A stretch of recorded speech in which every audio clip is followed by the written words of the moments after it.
Assalamualaikum warahmatullahi wabarakatuh.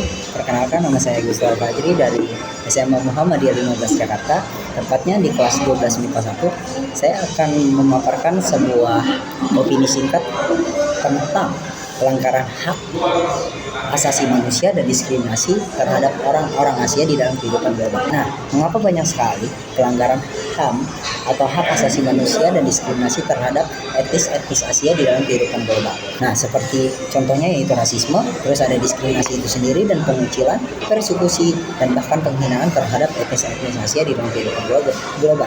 Dari data yang saya dapatkan, yang bersumber dari Stop OPPL Health Reporting Center, terdapat 2.808 laporan orang-orang etnis Asia yang mengalami diskriminasi di dalam kehidupan sehari-harinya. Nah, diantaranya sebanyak 70,9% itu mengalami kekerasan verbal, dan ada juga 21% itu mengalami pengucilan di dalam lingkungan rumahnya.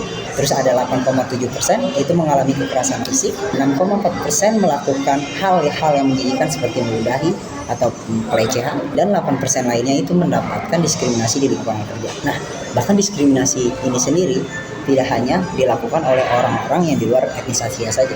Orang-orang yang sama etnis Asia saja bisa melakukan hal diskriminasi terhadap etnis Asia lainnya. Nah, contohnya yang saya akan paparkan yaitu salah satu di mana orang Korea yang tinggal dan bekerja di Indonesia itu mempunyai platform situs untuk berbagi pengalamannya, seperti pengalaman tentang kebudayaan di Indonesia, kebiasaan warga negara Republik Indonesia, di mana mereka akan berkomentar atau mengomentari semua kebiasaan warga-warga Indonesia yang mereka alami dan mereka lihat, yaitu di situs bernama Indosarang. Nah, di Indosarang di ini itu sempat viral beberapa tahun kebelakangan, itu karena ada beberapa komentar dari orang Korea sana yang mengomentari orang Indonesia dan yang membuat harga diri bangsa Indonesia itu turun. Seperti yang saya dapatkan di Twitter, ada screenshot dari salah satu netizen yang bunyinya gini, kulitnya hitam, habis paling jelek di Asia Tenggara, dan punya obsesi.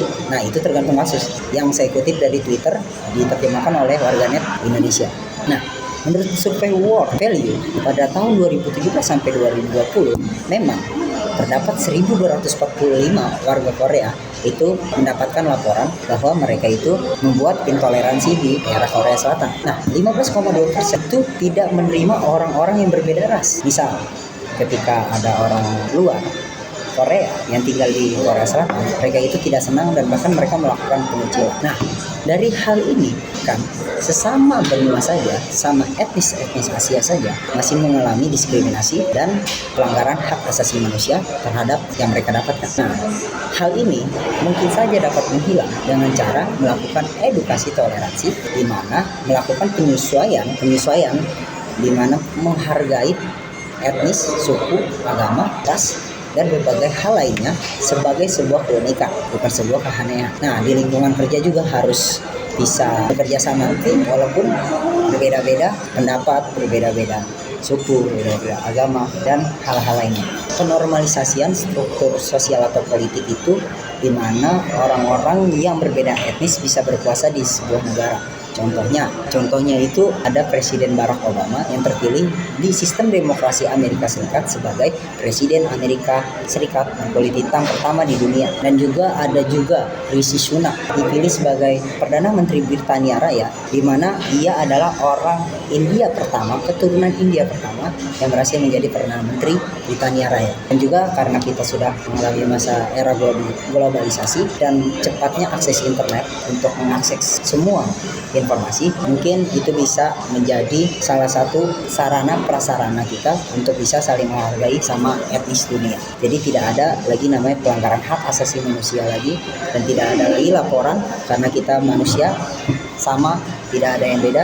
Mungkin faktor perbedaannya hanya warna kulit, warna rambut, warna bola mata, hingga kepribadian atau kebiasaan masing-masing. Cukup sekian dari saya. Terima kasih. Wassalamualaikum warahmatullahi wabarakatuh.